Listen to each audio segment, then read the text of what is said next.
হা ভোটে আপনার মূল্যবান রায় দিন। আসিফ আকবর। তো প্রিয় বন্ধুরা, খেলাধুলা বিষয়ক সকল তথ্য পেতে চ্যানেলটি সাবস্ক্রাইব করে রাখুন এবং বেল আইকনটি অন করে দিন।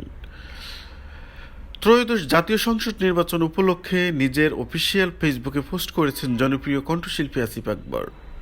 আসিফ নজরুল বলেন, আসন্ন ত্রয়োদশ জাতীয় সংসদ নির্বাচন হয়ে উঠেছে জাতির আশা আকাঙ্ক্ষার প্রতীক।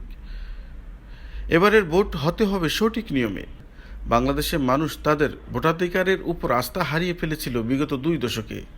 24-এর মহান জুলাই বিপ্লব আবারও ফিরে দিয়েছে দেশের মানুষের ভোটের অধিকার।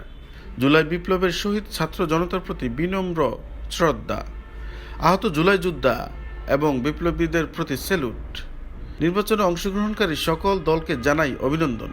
একজন নাগরিক হিসেবে আশা করি একটি সুষ্ঠু নির্বাচন শেষে দেশ পাবে নির্বাচিত গণতান্ত্রিক সরকার। নির্বাচনী যুদ্ধ শেষে দেশের রাজনৈতিক দলগুলো সব সংকীর্ণতা পরিহার করে ঐক্যবদ্ধ হয়ে নতুন পথ চলা শুরু করবে। বাংলাদেশ জাতীয়তাবাদী দল দেশের গণমানুষের দল হিসেবেই পথ চলছে। দলের প্রাণপুরুষ শহীদ রাষ্ট্রপতি জিয়াউর রহমান, সদ্যপ্রয়াত আপসহীন দেশনেত্রী বেগম খালেদা জিয়ার পথ ধরে দলের হাল ধরেছেন জনাব তারেক রহমান। দেশের সাধারণ জনতা এবং নারী ভোটার বিএনপির আসল শক্তি। জাতির বৃহত্তর স্বার্থে তরুণ ভোটারদের প্রথম ভোট ধানের শীষের পক্ষেই চাই। সব কিছু ঠিক থাকলে আগামী 12 ফেব্রুয়ারি জাতীয় নির্বাচনে সারা দেশে বিএনপি নিরঙ্কুশ সংখ্যাগরিষ্ঠতা পেয়ে সংসদ গঠন করবে ইনশাআল্লাহ। মানুষের আশা আকাঙ্ক্ষার প্রতিফলন ঘটিয়ে দেশে অহিংসা ও ভাগ্যান্বয়ের রাজনীতি প্রতিষ্ঠা করবে।